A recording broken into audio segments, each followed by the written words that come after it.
is a Bramble Jam podcast. Hi, I'm Bran, and I love Hallmark movies. I'm Dan. I despise Hallmark movies. I am Victor Webster, and I've been in a few Hallmark movies. And this is the Deck the Hallmark podcast.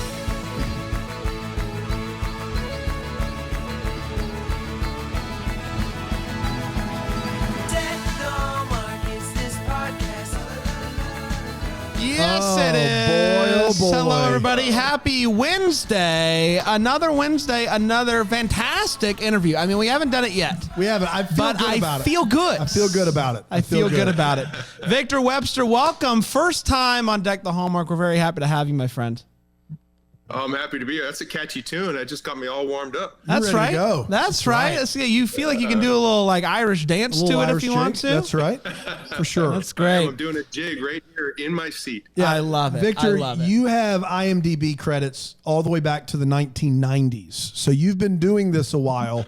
How does it feel to reach the pinnacle of your career here on Deck the Hallmark? I'm telling you, you really know you've made it. That's right. That's right. That's yeah, right. Yeah. It does look like you're maybe in a sauna. Are you in a sauna? Are you in a steam room? Where are you at right you now? getting a good sweat? I'm in my little breakfast nook. It's got the best lighting. I'm far away from the construction that's outside. Normally, I would do this in the room that's in the back, but they're pounding away, building a house back there. So Oh, it looks great, though. It Man, looks great. He thought it through. He thought it through He from an did. audio standpoint. He understands. And that's all we can ask for. Are you a California guy? originally born in Calgary, Alberta, Canada, which is like the Texas of Canada, basically, you know, oil and beef and rodeos and country music. And then moved to California when I was 13 years old. So time out. When you say, I was with you, you said like oil and beef, but then you said country music. Are they really listening to country music in Alberta, Calgary, Alberta? Calgary is one of the biggest country music. They have country bars all over the place. They have the Calgary Stampede, which is one of the biggest rodeos. A whole week of chuck wagon races, two-stepping. They put sawdust on the floors, bring in mechanical bulls.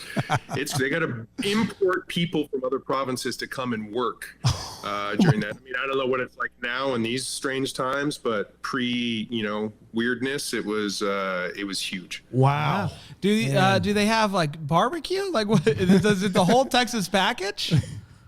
But they got everything. They got barbecue. I mean, Alberta beef is one of the, they've got amazing beef up there. So all the steaks and filet. And then in the mornings, they have pancake breakfasts. Where they serve you, pancakes with a piece of bacon cooked into the pancakes. Stop it. Are you serious? Man, God is real, God man. is real. I can't believe that the South, like here in South Carolina, we get this, reputation of serving terrible food, fried everything. It sounds like people should be looking at Calgary, Alberta area is what it sounds like. A bacon in a pancake. I'm here for that. I love that. That's a great let's idea. do it, man. Man, every time I hear things about Canada, I'm like, this place is just magical. Yeah, why It's are just we magical. moving there? No It's kidding. just magical. Victor, thanks for joining us. You just had Matchmaker. What number is it? Third one? Third one? Third one. Yeah, that just aired. We're going to talk about that and a whole bunch of other stuff. But first, take us back to the beginning when you first kind of fell in love with acting. What were you doing as a kid? How did you first realize this was something you were into, and how did it evolve to kind of becoming something to pursue? Oh, that's such an interesting question. I guess I started acting when I was really young. Without actually calling it acting. So I had a whole trunk. When I was a kid growing up, there was a character on TV called Mr. Dress Up. And he would dress up with all these different characters all the time. So I had a trunk of costumes. So I had weeks where I dressed up as James Bond and went to school. Wow. Then I went through a Michael Jackson phase. Then I went through like a superhero phase where I'd wrap a towel around my neck and I broke my leg jumping off the roof, looking at the towel like flapping behind me. I was just always playing all these different characters, I played Linus in the Snoopy play at school when I was a kid, but I never really wanted to pursue acting. It was just fun playing all these different characters. It wasn't until I was in my late 20s that I kind of fell into acting. I mean, I was a stockbroker at an import-export company. Wow. I was teaching martial arts. I sold ladies' shoes, construction, donuts door to door. Like, I did everything you can imagine, right? Victor, you just that sentence gave us an hour to talk about. I don't even know.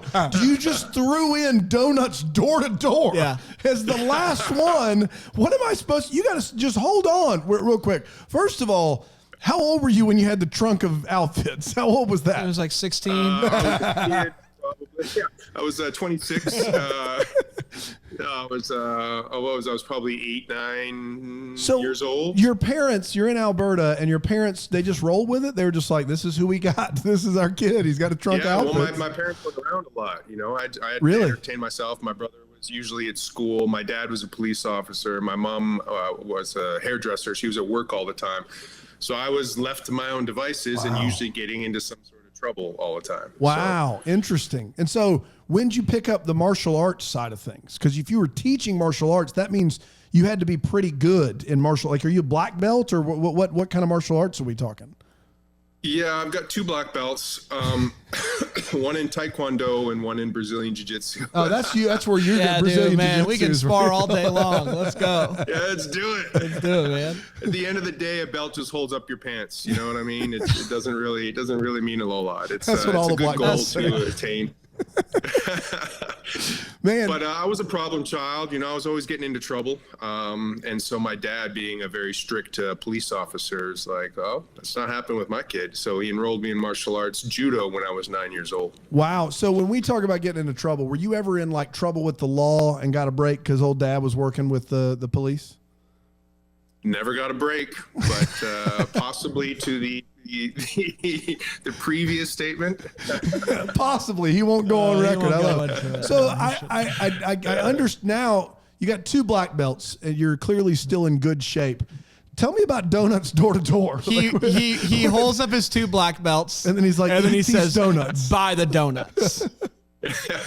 Buy these donuts or else I will break you like a brick. Yeah, well, I mean, it wasn't a very good business for me because I ate more than I sold. So I would go door to door and I would sell frozen donuts. I would have a little cooler strapped over my shoulder, and then I would knock on the door and I'd be like, "Hey, Mrs. Johnson," or whoever, if I knew the person. If not, I'm like, "Hi, I'm selling donuts for this company. They're frozen." So yeah, it didn't go very well. You know, obviously because I would, 10 o'clock at night, finish watching TV. I'd be like, "Oh, I got some donuts in the freezer there." And I think maybe I ended up paying out of pocket. So, and we're jumping all over the place, but I just feel like I have to cover all this before we get to acting because it's fascinating. You said you moved to California when you were 13. Your father is a police officer. Mom's a hairdresser. It seemed like 2 jobs that are pretty sedentary, stationary jobs that you wouldn't move. A big move from Canada to California. What made this happen? What was the catalyst behind that big of a move? Well, my parents got divorced when I was 9. I moved when I was 13. My stepfather was a project manager for a construction company, and he got sent to Southern California to build this hotel. Ah, there it is. Gotcha. So how was that? Was that tough? I mean, 13-year-old moving. I moved when I was 10, and it was brutal. How was that? It was very, very, very different. I mean, I got my acid wash jean jacket. I'm listening to, Motley Crue and White Snake. And I show up basically to the Beach Boys where you got 0 period surfing class and, cut off Billabong shorts. So, yeah, I took, I also had really long hair. I was a really pretty kind of feminine kid. So I got picked on a lot when I first got to school. And that created some issues, but we got through it. I'm just imagining AC Slater showing up at Bayside. That's right. Yeah, Zach Morris is trying to fit in. Yeah, that's what I'm imagining. It's hard for me to imagine Victor Webster with his 2 black belts getting picked on at school. That's a tough one for me. But I'm not saying it didn't happen. Yeah. But I mean, man, that's different environment. That's where a lot of the problems. My problem was I loved training martial arts, but I didn't actually want to get into altercations with people. And so, when people were picking on me, I would have a tendency just to walk away, which is what we're taught in actual martial arts, right? Yeah. And sometimes it'd be tough and you just didn't have a choice. You'd have to stand up for yourself. And, you know, then I would get in trouble for doing that. So it was a double-edged sword, and it was kind of a weird thing to navigate, but got through it. So moving to California when you were 13 wasn't the beginning of falling in love with acting for you, which you we would think you go to California, fall in love with acting. People are going there for that. You didn't. It was later on in life. And so talk about you're doing all these jobs in your 20s. You're trying to figure it out and survive. When did acting kind of become a thing where you're like, I want to try it here late in my 20s? Well, I went through a lot of stuff, like I said, you know, all those jobs that I listed and, you know, many more. And then I did a little stint of modeling when I was 18. And then I was like, this really isn't for me. I mean, I get to travel the world, but it doesn't feel challenging for me. Like, I'm not developing a skill. I'm not, you know, there's no room to really grow. So then I stopped that and, you know, became a stockbroker and nightclub promoter and all, teaching martial arts. But then it wasn't until I came back, I tried the modeling thing again in between jobs. I'm like, well, I want to travel, get paid for it. So I went and lived in Italy for 8 months. I went and lived in Spain for 4 months, and that was absolutely incredible. And I got back, and my modeling agent was like, you should try commercials. You know, you can make quite a bit of money in a very short period of time. And so I said, okay, I started taking some commercial acting workshops, and then really kind of started falling in love with acting. So I started taking acting classes, and I did 1 class a week. And then at one point I loved it so much I was doing 4 classes a week, and I really jumped in. I mean, I took theater classes in school, and I went to college for a couple of years and did theater classes there. But like I said, it was fun. But it wasn't until that point when I jumped in and started doing 3-4 acting classes a week that I really fell in love with it. So like commercial acting workshops, is it like how to eat a burger without looking gross? Like, what do you learn in commercial acting workshops? Exactly. How not to get the special sauce all over That's yourself. That's right. Yeah. It's basically, you know, how to work a room, how to slate, where to look, how to do this, how to find your mark, you know, all the technical basic things. You know, when a director says this, what do they mean? Yeah, and it's like the fundamentals of being on set. Exactly. Yeah. You know, the stuff that you don't learn until you're actually on set, and it kind of prepares you a little bit. But a lot of it was just seeing yourself on camera. So they would record you being put through reading script off a page or doing silly things, you know, interacting with your scene partner for this, you know, phone commercial thing or whatever it is. And then you would watch it at the end of class. And, you know, I had a lot of really bad tics when I started. I used to blink a lot, and then I used to not know what to do with my hands. And, you know, so it helped me really recognize that those were issues because, you know, and I never did know that until you watch yourself. And, you know, I come from a sports background, so if I can see something, then I can fix it. What was the big commercial break for you? Like the first commercial you landed that would be memorable or that we would have heard of? Oh, I did a Michael Bay directed commercial. Wow. For Levi's jeans. I know, right? The jeans just explode. That's right. There's just everywhere. There's really cool lens flares. So let me ask you this, Michael, that's like, I'm assuming mid to early 90s. Michael Bay isn't the household. He's close. I mean, Michael Bay in the 90s I'm pretty sure he was involved with Con Air and some other movies. Like Michael Bay probably isn't the household name yet that he is now. What was he like on set? Like, did he still have like a swagger about him? Cause he is one of a kind from a personality standpoint, love him or hate him. Like he stands out as a personality. Was that who he was? 100%. I mean, he was great with me. I had no problems whatsoever. But if you weren't pulling your weight, then that wasn't okay with him, which, you know, I understand. If you're shooting a commercial, you've got a lot of money on the line, you've got a certain amount of time to do it. He just didn't put up with any BS. But, you know, when I work, I try to come as prepared, and I'm in it as a team player, trying to make sure that we get everything done as quickly and as well as we possibly can do it. Yeah, that makes sense. Did your modeling manager, you know, you mentioned that person encouraged you to kind of do commercial stuff. Did that person stay with you and start getting you gigs, or did you at that point, once commercials start taking off, get a different type of manager and start pursuing other types of work in front of the camera?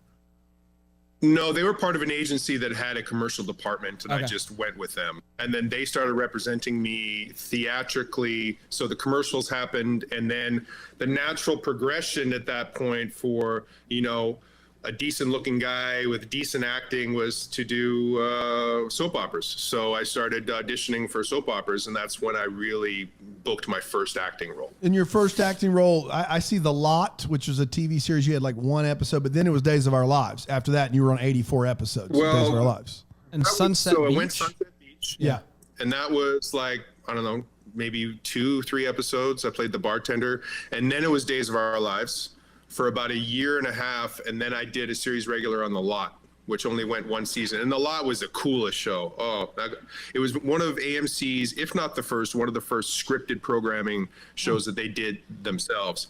And it was about a 1940s film studio. What? And I got to play like a Clark Gable type character. Oh my goodness. And we took real life stories from the past and worked them into the scripts. Wow. And That's fascinating. I want to watch this show, and I can't, it's hard to find any information. I on got it. to sword fight with Michael York. Yeah, Michael York, doing Linda Cardellini. There's some this looks great. Yeah, it was an awesome show. Yeah. Now, really quickly, forgive me for not knowing the ins and outs of Days of Our Lives, but you were dare you. Yeah, I know. You were the second actor to play this character. Nicholas Alamain. You were the second actor. Yeah, I don't know how this all the exact number, but I think he was 9 years old when he left the show or something like Okay. that. And then I Gotcha. came back a couple years later as a late 20s. And then I think they might have even done another character, Nicholas, after I left. I'm not sure. So Did you die? Let me ask you this. Did they kill you off? No, I didn't die. I just left. So you could still be brought back, guys. There's still hope. Nicholas I Alamain. can still come back. Bring him back Amen. 20 years later. Not that if you were dead, they couldn't bring you No, back. Because of I mean, course listen, not. it's soap operas. What's the? That's not out of the realm of possibility. I know this for was sure. 20 years ago, but what's the craziest storyline that Nicholas was a part of on Days of Our Lives? I had the first ever, how do I put this in PG terms? Do your best, man. Whatever you got to do. We got an edit button. This isn't live. Below the south of the border scene. Wow. You had the Yeah. first ever. And Days Apparently history? the first ever on daytime television. It was a dream sequence. I walk out of an office shower into like an office. I don't know why somebody would have a shower in their office, but I walk out in a towel. And the character were, smooching and doing all that stuff. And then, you get the rest of the picture. Wow. You made history, man. Did they train you for that at when you went to the commercial things? Did they train you for that? No, you're Yeah, gonna just to get into the acting workshop. Yeah. you're gonna be in. Look, it's gonna happen. Happens to all of us. We're in a scene. This is a shower office scene. Shower You know the office. kind. We've been there. Dude. So 85 episodes on Days of Our Lives. We've talked to some other actors who have been on soaps on this show, and they're going through, so many pages of dialogue in a day. I mean, it's crazy. And because most of the time, you hear Hallmark shoots in 15 days and it's a feature-length film. That seems like a lot, but from a pages standpoint, it's nothing compared to what you would do on a soap opera in a week if you were working in a week. Which do you prefer? Like, do you prefer that quick, I just got to memorize everything? Or do you like what's your best working environment from a film standpoint? Okay, so just a little tidbit that I'll add before I answer that question. So I worked for a year as a series regular on Days of Our Lives, and then two of the people in my storyline dropped off the show and didn't renew their contracts, and so they didn't know what to do with me. I was just kind of like floundering. So they let me go to recurring status and then brought me back, a day or two a week or something like that. And then I booked The Lot, started working on that full time. So I had 6-7 pages a day on The Lot every single day. And then I would come in on the weekends and shoot Days of Our Lives. Oh, wow. The last day that I did Days of Our Lives, I did 75 pages of dialogue, 31 scenes. We shot it in 5 hours, and then my character was gone. Oh my But gosh. that was also working on the other show during the week. So I felt like my brain was going to explode. But to answer the question you just asked, I like having a little bit of time. I start memorizing my dialogue 3 or 4 days in advance. I have a little app on my phone where I record the other person's lines and I listen to that and then just do my lines in between. I fold the laundry, I cook dinner, I take my dog on the walk. Every time I do a different thing, I do the lines a different way. So I don't ever get set into doing something one way. And the way I like to work is I never do a take the same way twice. You know, I do a different inflection, or I throw a little ad lib in there, or I do a little different something. I kind of shoot from the hip a little bit more than maybe some actors, but that's just the way I work. I love that. Have you ever been on a Hallmark movie set where you know you're only going to get 1 or 2 takes, and you really, are you the guy that wants a lot of takes? Like, are you like, hey, can we get one more of these? Or are you just comfortable with, hey, I understand, we only got 1 or 2, let's move? We only get 1 or 2, let's move, unless I know that something needs to change, then I'll ask for one more. I know that I'll get an opportunity, 1 or 2 takes in the wide, 1 or 2 takes in the medium, 1 or 2 takes in the close up. So I know I can mix and match in there, and I'll let the editors do the rest. But if I really think that on a close up I didn't get where I wanted to go or deliver the message properly, I'll ask for one more. But I'm pretty reserved about asking for more takes. Was it days that allowed you to finally hang up the donuts and do acting full time? Was that when you were finally able to go for it? I'll tell you, you know what? Once you get into the business, you get your first job, you're like, oh man, I'm there. Yeah. I'm in. Let's do this now. The jobs are just going to start rolling in. It's not like that, man. I started off to a roaring start, right? Days of Our Lives. I got the lead on the lot. I got 2 years guaranteed on Mutant X. We ended up doing 3. We were scheduled to do 4, but they had a falling out with Fox. So I went from one show to another show to another show. I'm like, and then I screen tested for Superman. When you say screen tested for Superman, do you mean like to be Superman? Yeah. Is that I put McG? the suit on. Brett Ratner was there, you know, did the whole thing. It was me, Ashton Kutcher, Wow. I think Paul Walker, Mark Blucas. There's a few other people that were in the running. Anyway, that whole movie ended up getting scrapped. But, you know, I thought, whoa, I'm in. Let's do this. And then Yeah. Yep. everything came to a screeching halt. And I was like, whoa, okay, not so much. And then, but since I've started acting, I haven't had to do anything else. I just had to learn very quickly that this business is peaks and valleys, ebbs and flows. Save your money, invest wisely, and just work your butt off. And it's a numbers game. And you knew a stockbroker, so that was good for you early on. Yeah, but this is the thing. I know this is about you, Victor. Brandon looks very surprised. You're not the first person to tell us that you had a Superman audition for a movie that never happened. Brandon, the Superman property, so many directors were attached. Tim Burton was attached. Wow. McG was attached. Brett Ratner was attached. They did screen tests. They did auditions. Luke McFarlane auditioned for Superman with McG directing. Brett Ratner, like, there's so many, and then none of them got made. None of them got made. Brian Singer finally made one with Brandon Routh, but like, the fact that all of these, yeah, no kidding. But like this Superman was something that they tried to remake for almost a decade before it actually finally got made again, which is wild. But I'll tell you, man, the one that I auditioned for, the script was written by J.J. Abrams. Oh, what? Whoa. Oh my goodness, was it amazing. You know how when they came and they redid Batman, yeah, the whole origin. Nolan, yeah. I mean, they explained everything in this script, like why he wears glasses, because they were filled with little pieces of lead so that he didn't fry people until he learned to use his powers, and that's why he put the glasses on. It wasn't just a thing for a disguise. Everything had a reason. It was so good. The storyline was amazing, and it never got. I still have the script somewhere. It's absolutely incredible. I want to read the script, Victor. How much can I pay you to like scan it into me? Because JJ, I don't know how that didn't get made. There's a JJ Abrams Superman out there. Yeah, well, JJ Abrams is shopping another version of Superman right now, from what I understand. Oh wow! He wants to make it again. He's incredible. He's one of my favorite directors. Well, he wants to direct it this time, but Brett Ratner. Well, Brett Ratner has a Michael Bay kind of aura about him, and people talk about him. It's a love-hate thing, but like Brett Ratner made the Rush Hour movies, made the third X-Men movie. Yeah. Like Brett Ratner's awesome. J.J. Abrams J.J. Abrams writing, Brett Ratner directing. How does that movie not get made? Like, how does that fall through the cracks? I mean, I heard all kinds of rumors. I don't know anything for sure. Yeah, it's Hollywood. It's Hollywood. There's so many moving parts to getting something made.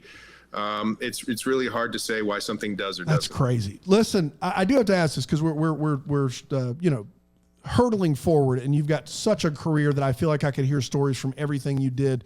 Days of Our Lives, 99 to 2000. In 2001, you were on, at least by IMDb standards, 1, 2, 3, 4, 5 different TV shows. And then you pick up the series regular in Mutant X in 01 as well. So you're a busy dude in 01. I mean, you were just, you're on everything in 01. You must have been going to auditions left and right. And my question is, and I ask this to every actor, is there a particularly bad audition? Like a bad, like that you can remember, just one where you went in and you just left going, man, life doesn't get worse than this. That was awful. Oh my goodness. I've got quite a few, but I got one that sticks out of my mind. It's for one of the biggest casting directors in Hollywood. I think it was for like a werewolf thing, maybe an underworld movie. I don't know. I don't really remember. But so my character goes through a lot of loss in the script. And so one of the scenes they picked was at the end, I'm on this phone call. I get a phone call. Actually, no, this wasn't. It was for it was like a drama movie. Anyway, so it goes through a lot of loss. I get a phone call. So in the scene, I'm like, okay, I'm going to use my phone. I have to cry in the scene. My phone is turned off, but I had one of those phones where you touch one of the buttons and the phone turns back on. Oh no. So I didn't know it. So I'm on my phone doing the scene. I'm getting to the point. Ding, ding, ding, ding, ding, ding. Oh no. Voice message alerts come through. Cast director's like, okay, try again. Turn my phone off, turn it off. Oh no. Go to use it again. Now I'm doing the scene again. My phone starts ringing. No. It turns on again. Now I'm just getting pissed, and I'm supposed to be getting emotional and like cry. So then I take the battery out of my phone. I'm like all aggressive about it. I'm like, just throw it on the ground. Take my phone. Now it has no battery in it whatsoever. Talking on the phone. This is one of those old like Nokia brick phones. Yeah. And I'm talking on the phone, and I'm getting there, and it's awesome. I start like tearing up, and I start crying, and snot is coming out of my nose. Like I look down, snot is not coming out of my nose. It's blood. My nose starts bleeding. I start bleeding all over the carpet of the casting director's floor. And she's just like, somebody get him a tissue, please. And it's like, I get allergies and I get really dry during certain types of years. Sometimes my nose bleeds, I don't know if you guys have that issue. Oh, yeah. Anyway, so I'm like crying in the scene. I got this like blood all over the ground. I'm like on my hands and knees trying to scrub it up. And and they're like, don't worry about it. We'll have it professionally cleaned. Thank you very much. Yeah. Stuffed the tissue up my nose and walked out the door. And you did not book that one, I don't think. I did not book that one. Man, that What you is didn't know is wild. we were looking for someone with a nosebleed. That's perfect. It was you. Oh my goodness. Oh, it was really embarrassing. I don't think I've ever seen that casting director ever again. Get out of town. That usually is how those stories end, by the way. And that Well, casting I'll tell you, a lot director of never. casting directors, they have a little book, and they write in their book, and they write the person's name.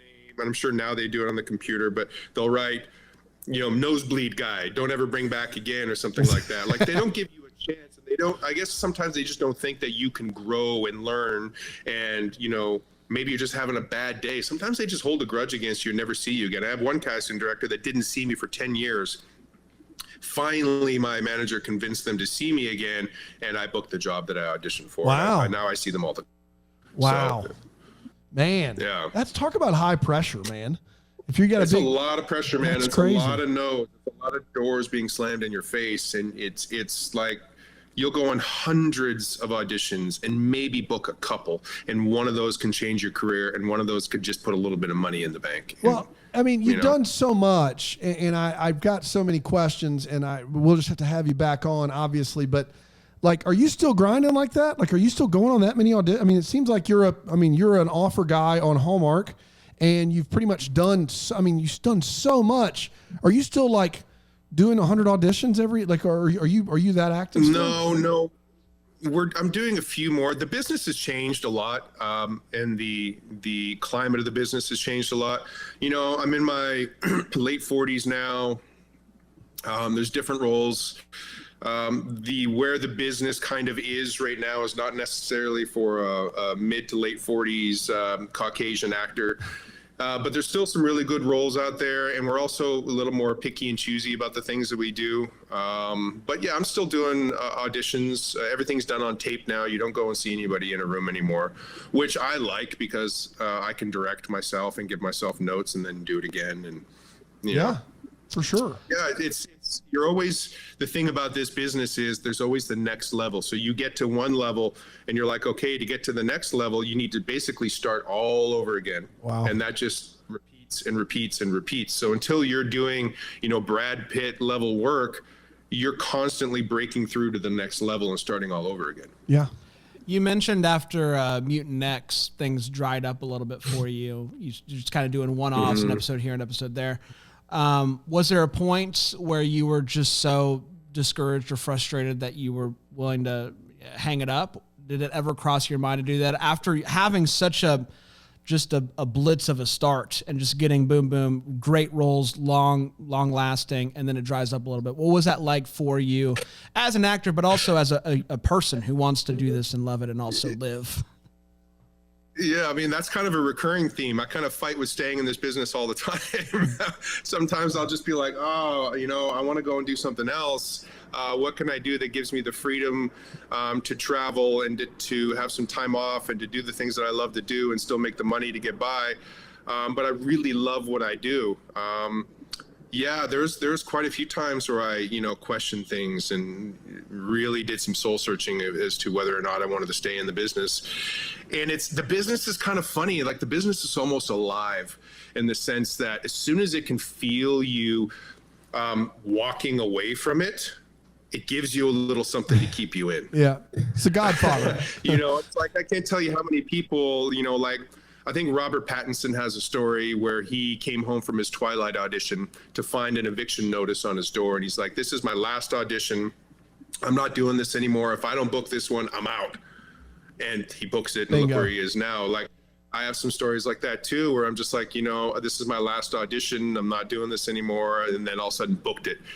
And then it's like, if you really, really want it so bad, and it's like, you know, holding your hands, trying to hold water in your hands. If you try and squeeze that, it goes between your fingers. You can't actually like grab a hold of it. It's very elusive. The business is that sense. If you're desperate for it, it also does not provide for you. So it's weird. Yeah. So you've been either a regular recurring, or you've been on a show over in more than 5 episodes on well over a half dozen television programs. So where you were around for more than one episode. I'm not talking about showing up for one episode of CSI. I'm talking about 5, 6 episodes. I'm talking about you've been there and been a presence on that show that fans of the show would see you and go, oh, I know you. You were on X. Which of those shows, because everyone always says they work with the best crew in the business, and the crew's amazing and the cast is amazing, blah, blah, blah. We're like a big family, blah, blah, blah. And that's how the business is, because if you're not nice, people won't hire you. But which of those shows felt like the most of that, was the actual best cast, crew, family environment? Like, which one was the best? The one that felt like you just was or was your favorite? I mean, I'll be honest with you. You made one statement there. If you're not nice, people won't hire you. That is completely untrue in this business. If you have, and I don't come across that very often, but there are some divas, men and women, that I've worked with that are absolute horrible people to work with, and they keep working. But it's because they have some sort of a value to distributors or to production companies, and you know, they know that people want to see them, whether they have, you know, 1 million or 2 million followers on Instagram, or you know, distributors really like them because they were a lead in this movie with this person, and they know that they can, you know, sell them in certain foreign districts based on their name, whatever it is, but they keep working. You know, but I've worked on quite a few, and I'm Canadian, so I've worked on a lot of Canadian productions. So everybody up there is generally nicer, but I would have to say, of all of them, continuum was probably the most family. Like I would go out and have drinks with the Grips, or I'd go to the camera truck afterwards and have a beer, or I'd hang out with our cast and do like mystery play board games and go to movies and things like that. Oh, awesome. And I knew everybody's name, and I knew what their kids were up to, and that probably felt the most family oriented. And I did that show for 4 years. Wow. Yeah. And my last TV question, I know Brand's got questions. You did CSI, CSI Miami, NCIS. Which show was the best to work on of those three? Oh, if I had my sunglasses, I'd have to do the David Caruso. But David Caruso, right. It's funny. They've got a certain color palette on that yes. show. And if you watch their shows, you'll see a certain color palette throughout the show, whether it be blue, orange, and green. And everything has a blue, orange, or green tint. That was a super fun show. And I like, you'll notice when I play the leads on stuff, I'm usually the good guy. When I do like one-offs or a couple episodes, a lot of times I'm the bad guy. So I get to mix it up in my career doing that. Which do you prefer? Do you like to be do you like being the villain, or you like being the good guy? I really like playing villains a lot because it's so opposite of my character, so to speak. I'll be the guy that'll stop my car in the middle of the road to help an old lady cross the street, So to play a villain is really, really fun because it allows me to really act and find a character rather than just playing a version of myself. No, I'm not buying it. I don't think you're that nice. I ain't buying it. You've done so many different types of roles and genres and stuff like that. Is there a type of character or a type of film that you haven't gotten to do yet that you would love to do, eventually? I mean, along those same lines, I'd love to play a really, really dark character. Like, I don't know, a serial killer would be interesting. Somebody, that has a lot of layers, maybe somebody that wasn't that way to begin with, and then stuff happened in his life and you see the transition. The Joker, Joaquin Phoenix's Joker, seeing that transition, something like that as a challenge would be absolutely incredible. Were you about to say? No, go for it. So I lost it when I thought you raised your hand. So you go ahead and then I'll get it back. That's fine. Is there a particular, are you a big movie goer? Do you like to watch films? I love movies. Okay. So what's your go-to? Like, what's your favorite movie? Like, or your go-to movie that you're like, this is it. This is the thing. I mean, genre or a specific movie? Either. If it's a rainy day, I'm going to throw something in. Yeah, rainy day, throw something in, and then I'd love to hear your favorite movie too, like just in general. Okay, so rainy day, throw something in is probably Big Trouble in Little China or Anchorman. Okay. Yeah, or an old Bruce Lee movie maybe. Genre, I love action comedies. You mentioned the Rush Hour franchise earlier. I think those are super fun. I really like a lot of these new superhero movies where they're infusing a lot of comedy into them. Yeah. Have you gotten to utilize your martial arts in much during the TV? Like, is there something that I could go and find you and watch you where you're using your has that ever helped you get a job in one of these shows? Yeah, I've done a bunch of action movies. I did 2 Scorpion King movies. That's right. I did a fight scene with probably about, I don't know, there's 400 extras, and I had a massive fight scene. I got picked up by an elephant and thrown and tore my ACL and had to fight for 2 days on a torn ACL. Wow. I almost got decapitated, riding a camel. I mean, wait a minute. Time out. Did you get thrown by an actual elephant? Like a real elephant? Yeah. So we were shooting a movie, Scorpion King 3 in Thailand, and part of the thing was a ninja or ninja-like character kicks me into an elephant. The elephant wraps his tusk around me, picks me up, and throws me. What? And we had to train the elephant to do that. And I didn't have a stunt double in those movies. So I had to do all of the stunts and martial arts stuff myself. Oh, I tackled Kimbo Slice off of a 30-foot waterfall. All kinds of stuff. What was Kimbo Slice doing in the movies? What movies Kimbo Slice in? He played one of the bad guys in Scorpion King 3. Dave Bautista, that would think it was his first acting role. He was in that as well. Ron Perlman was in that. Oh my gosh. Yeah. So the actual elephant picks you up by his tusk and throws you in the air. Yep. And you tear your ACL. About 13 times, and on the last time is when my ACL tore, and we had 400 extras. We're out 6 hours away from the nearest city. I'm like, just give me 6 Advil, let's keep going. So it has to be. These fight scenes, and we had to adapt the fight scenes because now I had a limp. And so we had to change the fight scene and have one of the guys stab me in the leg with a knife, so it made sense that I'd have a limp. And I had, right after that, I had to chase an ATV with the cameraman on the back, and I'm full speed running after this group of ninjas and on a torn ACL. And I'm like, I'm doing this once. We're doing this one time, ready to roll. Let's go. You don't get it, we're done, because I can barely stand on my leg right now. And I full speed sprinted after this ATV with a camera guy, and that was it. And then we had to finish the next day with a fight scene, and went to the hospital in Thailand, and I had a 40% tear in my ACL. So, and Victor, you just have to come back every week so we can hear these stories.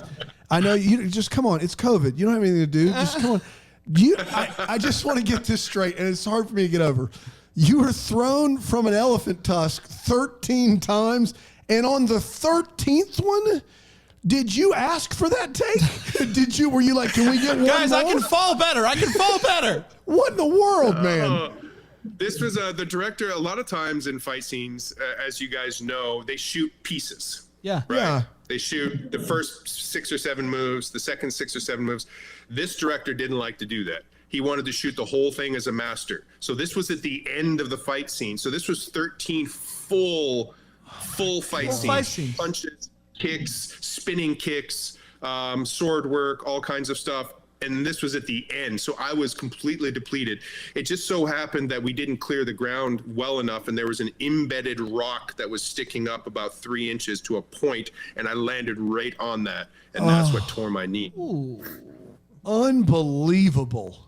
That being said, elephants are one of my favorite creatures, and they're incredible, and they're beautiful. And it wasn't his fault. And here's let's talk about Matchmaker now. You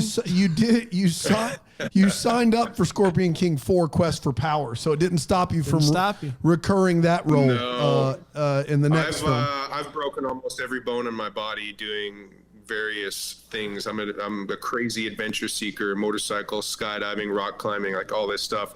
So getting hurt is just part of the game. You know, there's a saying, it's like fun costs blood. And hard pass, Vic. Hard pass. Yeah, it's just something that I love to do. So it didn't scare me. Like the thought of going now to Romania and shooting in these castles and jumping off these walls and riding camels and doing it. It was, for me, that is, I'm all in. Let's go. I was going to really talk really good about you in 5 Star Christmas, but now I feel like you're just being wasted in these movies. Like, what are we even doing with Victor Webster in here?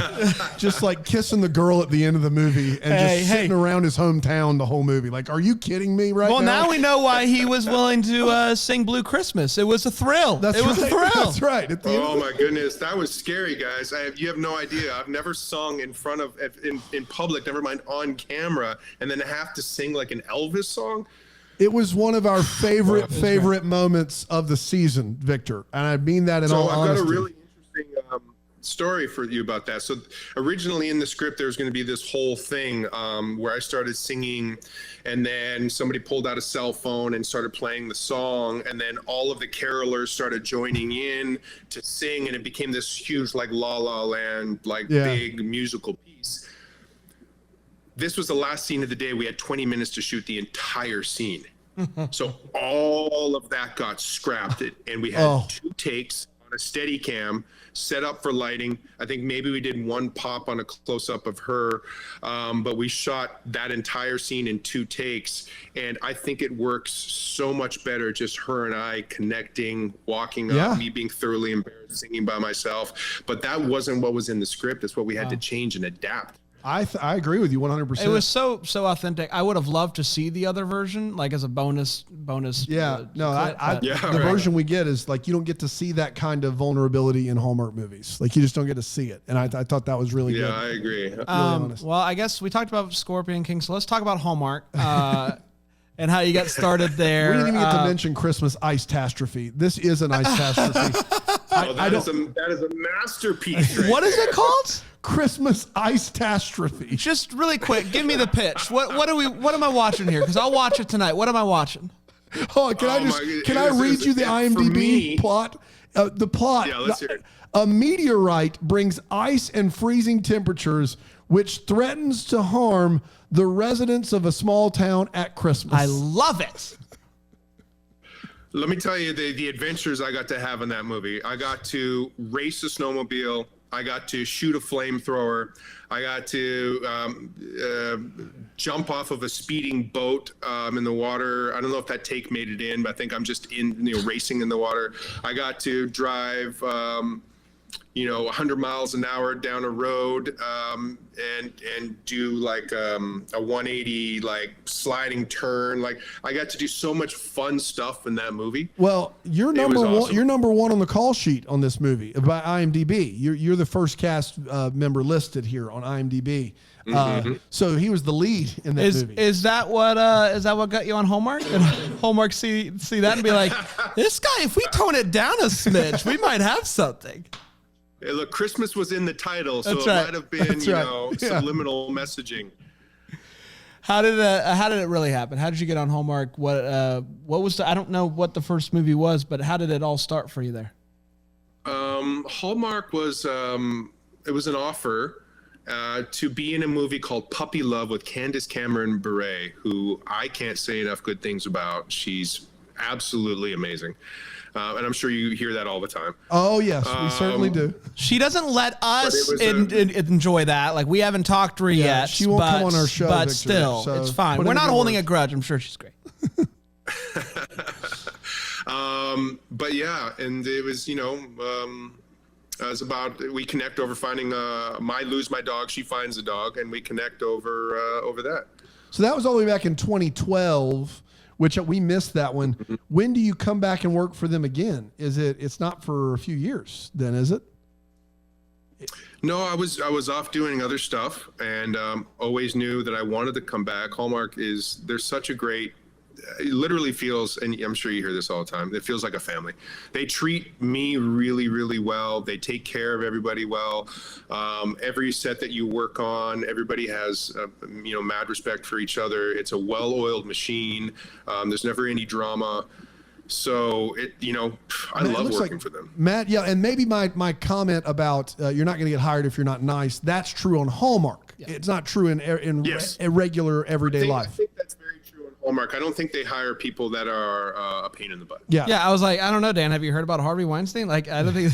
No, I'm sorry. I do ask that question. Hollywood's so nice. Yeah, no. I was talking about Hallmark is what I was talking about. Of course. So now you were in, it looks like Magic Stocking, maybe your next one on Hallmark. So you did 3 or 4 years. So is it every time, like, do you just wait for a call from Hallmark and then you just see if it fits in your schedule? Is that pretty much how it works? Yeah, I'll read the script and see if it's something that, I think that we would enjoy or that I would enjoy doing. And if it's a character that I like, I mean, they're all fairly similar. I also am interested to see who I'll be working with, who the female lead is. They have such a great. You've worked with the heavy hitters of the network. I mean, you've worked with Candace Cameron Bure, Jill Wagner, Bethany Joy Lenz, and Danica McKellar. And so you're working with the kind of like the cream of the crop from a standpoint of notoriety. Not that there's any that they don't love on Hallmark, but that you say those names, those are the big names. Is that just coincidental? How's that happen? I don't know. Not by my choice or by design on my end. But I think it's just internally they decide who to put me with, and I've been very fortunate to work with some very, very talented actors. And he was in, I believe, Lori Loughlin's last Christmas movie. That's right. So another heavy hitter. Oh, Lori Loughlin. Oh Yeah. my gosh. Yeah, Lori. So Danica, Candace, Lori, and Jill Wagner. And I've missed another one. MBJL. And Bethany Joy. Holy cow, man. If you get one with Lacey Chabert, I think you've pretty much done it. You can hang it You can up, just my hang friend. it up. You're good to go. What more is there? I just feel sorry for them having to work with me. Everybody, and we've talked to several people from When Calls the Heart about Lori, and everyone, it's another person everyone speaks so incredibly highly of whenever we talk about her. But we had an actor on who was on When Calls the Heart, and when he auditioned for the show, Lori picked him up to take him to the audition. Like we couldn't believe that was a real thing that happened in real life. Like, that doesn't surprise me. On the movie I worked on with her, she knew everybody's name. She brought, the whole crew from When Calls the Heart. She knew everybody's name. She knew what was going on in their life. She was so respectful to everybody, went out of her way just to make everybody feel comfortable. I don't have a single bad word to say about her.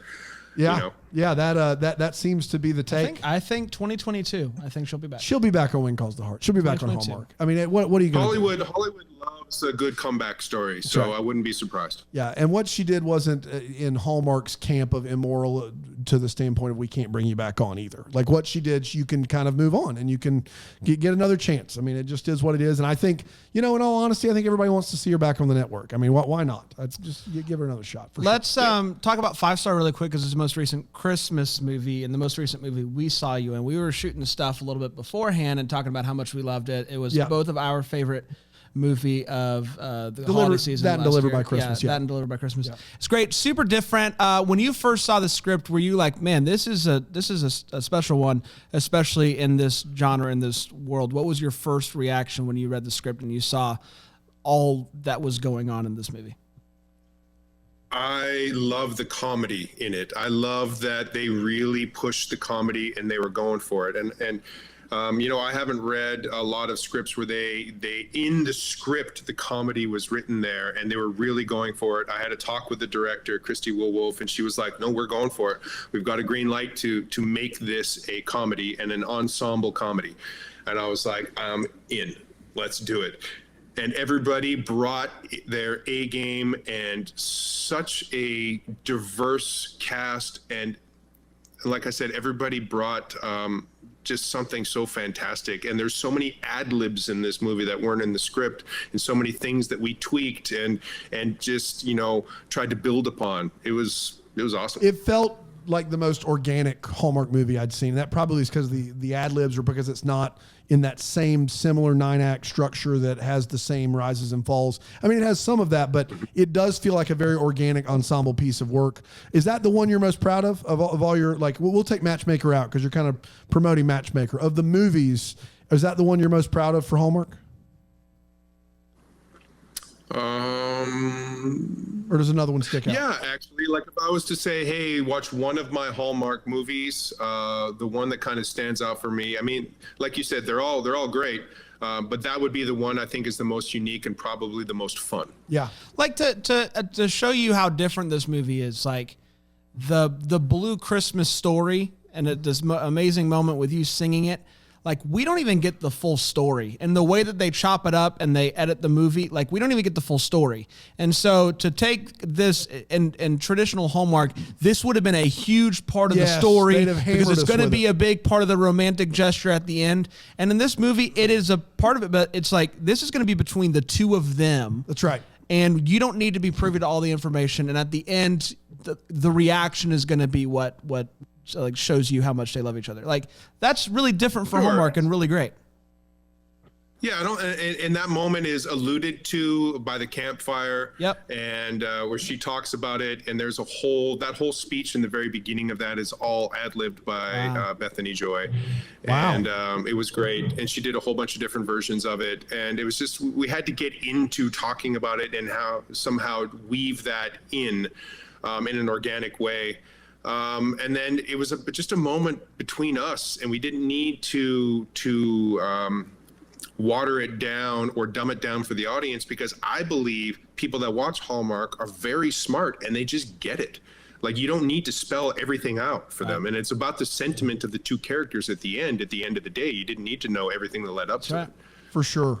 Absolutely. Let's talk about Matchmaker quickly. Danica, just amazing career, obviously. Also seems super sweet. We were trying to get her before the latest one and it just didn't work out time-wise, but maybe one of these days. But she seems fantastic. I think it's Andrew Walker who said that she's the most prepared person he's ever worked with, like notes in the margins and just all over the place. Is that kind of what it was like working with her? This is your third one with her, obviously, so you're used to it. But what's it like working with her and the mystery aspect versus the traditional Hallmark rom-com fall in love? She's extremely prepared. She's also a producer on the movies. Yeah.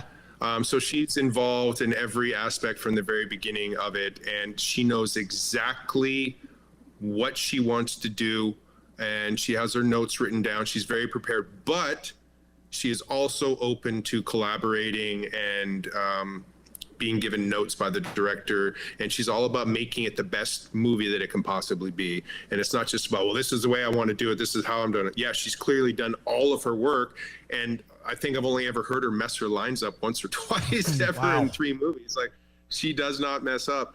But like I said, she's also very open to adjusting and collaborating. She's a producer. Do you know if she got to pick you, like the person she was working opposite of? I don't know. I can't imagine anybody doing that. Let's say yes. So, let's just say yes. I think she saw you. We just got word from our producer. Yes, that is what happened. Danica chose Victor Webster. We'll start that rumor right here. Victor Webster. Oh yeah, let's pick him. Yeah, for sure. Are we ready for rapid fire? I think we should do rapid fire. Let's do it. We're each going to ask you 3 questions. You have to answer as quickly and honestly as possible. Cat, come on. Is that your cat? Sorry, my dog is licking up my cat's throw up. Hey, Nova, no.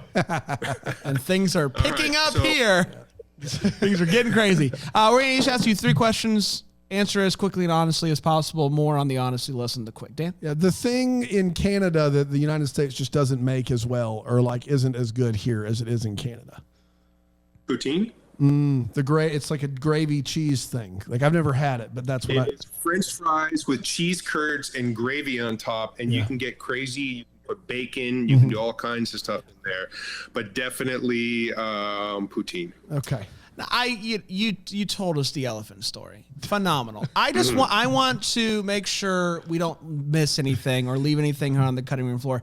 Is there a stunt that tops that, like in your career, or that even comes close to being thrown across the room by an elephant 13 times?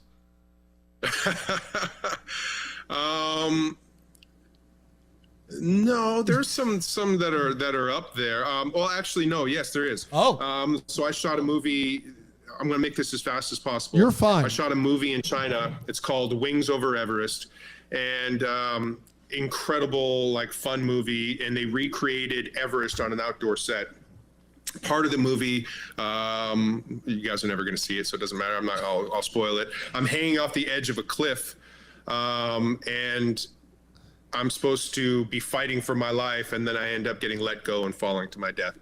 So while we're shooting that, I get hooked up to a wire harness and a wire rig, and I'm like, I should probably see what is actually going to be saving my life, and what kind of machine they have. Is it a decelerator?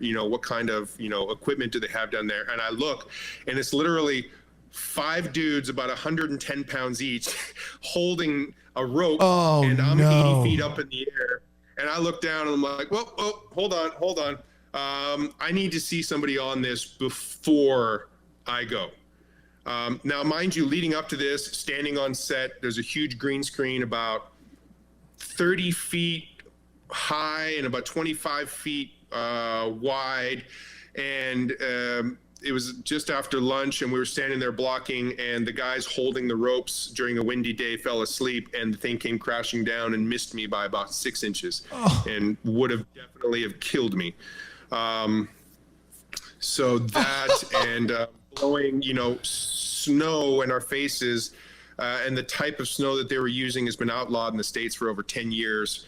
The nurse on set giving me the wrong kind of medication for a cough that made me violently ill for about 6 days, until I had my doctor look into it and said, you're on the wrong medication. And I've been throwing up for 6 days while taking this. So it was craziness. Gosh. After all of that. So now we're leading up to this, right? And there's a few more things, but So I had them put a guy. They said, "Okay, we're going to send a guy up there." So they send a guy up, and the guy's like half my size and weight. I'm like, "No, you need to send 2 guys up here because I'm 240 pounds, and with all this equipment on, I'm about 260 with all this exploring equipment." And so they showed me and everything, but when I actually did it the first time, I guess the guys weren't expecting, because the guys were just like slowly dropping off. In this scene, I'm supposed to violently go back, and I probably dropped about 10 or 11 feet, and sheer, like, the rope must have just slid right out of their hands. And I've got a few cardboard boxes from 80 feet up to kind of block my fall. And I probably lost about 5 years of my life and about 40 or 50 more gray hairs. So yeah, that was a crazy story. Dude. Was the budget on this movie $10? Like, what in the world? No, it was they do things differently over there. I clicked it on IMDb, and the trailer looks like a very big budget film. I just hope you got paid a lot of money, Victor, for this, because that sounds absurd. The movie looks like a we great could do time. a whole podcast just on that movie alone and the stuff that went down. Oh my goodness, insane. Oh boy, I just can't. So sorry for rambling on. No. Rapid fire is not about your response being quick. It's not a great name. It's a bad name. We should call it triple fire or something. Triple double, the fire triple boys. Stack. Yeah. We'll get there. We'll get there. Yeah. We're just brainstorming. You were in the movie, because this is going to be a slow one too. You were in the movie Surrogates, and I have listened to a lot of podcasts and listened to a lot of people talk about Bruce Willis. Do you have a Bruce Willis story? Because I feel like everybody has one. Do you have a Bruce Willis story? And if you don't, the answer is just no, and that's fine. No, Bruce was super cool to me. I played the helicopter pilot, and in this one scene, and we had to fly around, and he was in the helicopter with me, and he's been doing this business for years and years and years, and he expects people to be on their game. He is on his game. He comes ready to work and stuff. He doesn't want to come and show up to set and sit around while people are still dinking around with lights and things like this. Like, when you're done, call me, I'll come to set. So the only thing that ever happened with Bruce was he just got upset when he would be continually called to set and have to just sit around. He's like, call me when you're ready and I will come to work. But I have got stuff to do in between, but that was it. He got a little upset at somebody for, continually wasting his time, which I can understand to a certain degree, but that was the only Bruce Willis story I have. Well, Kevin Smith says it's called BWT, Bruce Willis time. And he says if he shows up and everything's not ready to go, he will walk back in his trailer. He's not going to waste his time. You're on Bruce Willis. You're on Bruce Willis time. It better be ready to go. And if not, he's going to be in his set. And Kevin Smith was like, look, we went out drinking afterwards. He's a cool dude. I wrote some stuff for him. I rewrote some of his scenes. He loved me. But if he was not coming to set, if it was not ready to go. And it's so interesting and that's not the only one I've heard. I've heard like 3 podcasts say that. So it seems to be foul pole to foul pole that's how he operates. 100%. And if he's been in this business that long and you're ready, then call him to set when you're ready. And he's earned that right. If you're diehard, you've earned that right. I like to think whenever he nails it, he just Christmas movie, by the way. That's right. Yeah, sure. You get it. You get it. Sure. We argue about this. I think it's a Christmas movie. I will say, if you like me, I have to come to terms with the fact that Die Hard is a Christmas movie, because it is the same thing as Home Alone. Home Alone is a Christmas movie. Yeah. Kevin's getting it's action. It takes place at Christmas. If you think it's a Christmas movie, you have to say Die Hard is a Christmas movie. Right. And so I have come to terms with it. Yeah. Yes, it's a Christmas movie. But I like to think when he nails his lines, he just says yippee-ki-yay. I like to think that's he just goes for it. Man, I would hang out with you all day. And so let's just say if we're going to go to California, which we do from time to time, we're going to hang out. We're going to spend the day. We got a day in California. You're taking us somewhere. What are we doing? Spell out the day for us. Pitch it to us, and we'll let you know if we're on board. All right. Well, first, we're gonna have to pick you up at the airport in style. So I'm gonna have to pick you up in some sort of old convertible Cadillac, muscle car or something. Love it. Then we're going to Fonuts. We're getting donuts in the morning. Yep. And then we're gonna go down to the beach. We'll probably hang out down there, maybe play a little bit of volleyball, swim, whatever. but then we'll go on motorcycle rides. Yeah. Oh, wow. If you Yeah. guys don't ride, we'll get you in a sidecar if you don't ride. Sidecar, baby. Yeah. All right. Perfect. And then I don't know. We'll do something adventurous. We'll do some go-kart racing. Maybe we'll do throw some axes in the backyard. Do something fun like that. And then I don't know. Maybe we chill out in the backyard, have a couple cocktails, and then we'll go. I have a favorite barbecue place called Boneyard Bistro up the street. We'll go and get some brisket. We'll get some ribs. We'll do some fried macaroni and cheese balls. Yeah.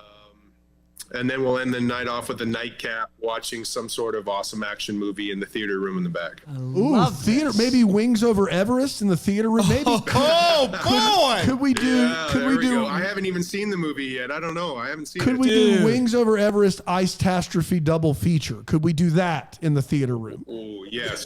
Yeah, that would be. I think there'll be a lot of tequila involved in that for me. Just promise me this, Vic. If we do get to hang out, which I would love to, you will do us the solid of letting us watch Wings Over Everest with you for the first Please. if you guys can find it, I will watch it. I don't know even how to get it. Oh, time. Brandon We'll get can it. Oh, I'll find. I'll call a guy. I'll do whatever I have to think my do. brother sent me a link for it a while back, but I haven't actually checked it out. Wow. Love it. All right. So take Boneyard out of play. The best meal in Los Angeles is. The best meal, taking Boneyard out. That's a tough one. I like a lot of flavors. I like a lot of different things. That's what I'm talking about. So there's a couple good Mexican places. You can get some enchiladas and some chips and guac, or there's a great Indian place that we love. We'll get some butter chicken, get some papadon with mango chutney. Let's go. Maybe do some samosas. Yeah. I keep getting it mixed up with the Girl Scout cookies, the Samoas. Samoas, not Samoas. which That I would be an love. interesting combo, though, for sure. Little dunk. Exactly. Yo, I just want to. I think Victor and I would have a good time just eating through Los Angeles because sounds great. everything he's talking about, from 100%. barbecue to Mexican to Asian food, I'm in. Let's do it right now, and donuts too. Yeah. Bring it. flying. Have you had a Krispy Kreme donut hot and now off the line? Have you had one before? 100% I have. My fiance is gluten free, so I'm gluten sympathetic. Oh, God bless I don't you. eat gluten around her or any of that. So, but sometimes when I go to Home Depot to get some stuff, I'll sneak into Krispy Kremes and I'll get 4 donuts. I'll probably do 4 at once. And I'll just cram them down on the ride home. Yep. She'll see some icing on the seat. She'll be like, "Where did you go?" Man, I love it. I'd have way more fun with you than I would with Paul Green. Paul Green's day just makes me sad. Paul Green's just giving me vegetables throughout the day, and I'm like, Paul, stop. Yeah. Stop. No, Paul, he's awesome. He's got the that best. very holistic kind of hippie Yeah. lifestyle, which is amazing. No, And it's- works it's- for him. I have a bunch of friends, mutual friends with him. He's a great guy. He is a great dude. He's come on the show several times. What's great about Victor though is that he's like outdoor adventure, but also I'm gonna eat 4 donuts at That's once. right. And That's my that's type of guy. what I aspire to be. That's like, right. That's the guy that Life's I'm all like. about balance. It's all about balance, baby. That's right. Last question. Between modeling and acting, you've been able to travel the globe, see so many cool places. If you were to move to one of the places you've been, outside of the U.S., outside of Canada, you're going somewhere else around the world to live for the rest of your life, where are you going? That's a really good question. It would have to be Europe, maybe Cinque Terre in Italy, maybe Barcelona, Spain, or Mallorca is pretty awesome as well. Wow. Love it. Man, gave us 3 answers. So good. Vic, this has Yeah, been well, wonderful. I mean, I fell in love with Barcelona. I did the running of the bulls 2 years ago, which is probably not a very popular topic. You did But, the running of the bulls. Like you ran. Yeah, Come on. I did. There's How are three you not on the sections to Dos Equis commercials? Like, you should be the guy who's the most interesting man in the world. Like, you're just holding back on us over here. He's Vic. running with the bulls, eating donuts. We're over an hour in, and he just casually tosses out he did the running of the bulls. Are you kidding me right now? It's carbo loading, man. Eat those right, donuts man. before the run. Yeah, there's three sections. There's the running of the bulls. Then there's the bull ring where you get locked in the closed bull ring with the adolescent, really angry, fast bulls. And I got picked up by two bulls and completely ass over tea kettle thrown. At the end, she was my girlfriend at the time. She's yelling at me. She's like, Victor. I'm like, what? A medic grabs me and pulls me out of the bull ring. And I'm like, what? Let's go. And I'm like running around with like a chicken with my head cut off. And she goes, are you okay? And I was like, yeah, I'm fantastic. Why? She said, look at yourself. And I look down, I'm covered in blood. I've got my arm I have a big scar on my arm, and I put a bull tattoo over it. I got a running of the bulls tattoo. I got blood on the side of my head. I'm like covered in dirt, and the medic starts washing out my cut. And they're like, you're done for the day. You're done. And the third part is the bullfighting, which I'm not a big fan of because I don't like, the old school bullfighting where they kill the bulls and all that. I'm not a part of that. Yeah. The new bullfighting is amazing. The ones where they do flips over the bulls and avoid the bulls, but then don't kill the bull. I'm all for that. In for that. I'm with you there. Your manager has to love you. He calls you, hey man, we got a potential role. Sorry, I just got hit by a bull. We'll talk soon. Dude, oh, I love it. That's unbelievable. Victor, thank you so much, my friend. This was so much fun. You've been unreal, man. So much So fun. great. We'll have to have you back on again soon. Tell everybody how they can we look forward to that. keep track of you on the social medias and follow you along and all that good stuff. I have the Facebook and I have the Twitter. I don't really use it. I do live tweets on that, but I do use my Instagram quite a bit. It is I am Victor Webster, and then I also have a photography page, which is just Victor Webster Photography. Right on. Fantastic. Thanks so much, man. Victor, thanks so much. And we always end Thanks, every guys. episode by wishing our guests a very Merry Christmas. Deck the Hallmark is a Bramble Jam podcast recorded live in, that Greenville, South Carolina. Is produced by Brandon Gray. Set decor by Plum Haywood Mall. For more information on all Bramble Jam podcasts, you can go to bramblejampodcast.com. For more information on how to listen to Deck the Hallmark ad-free, you can go to bramblejamplus.com.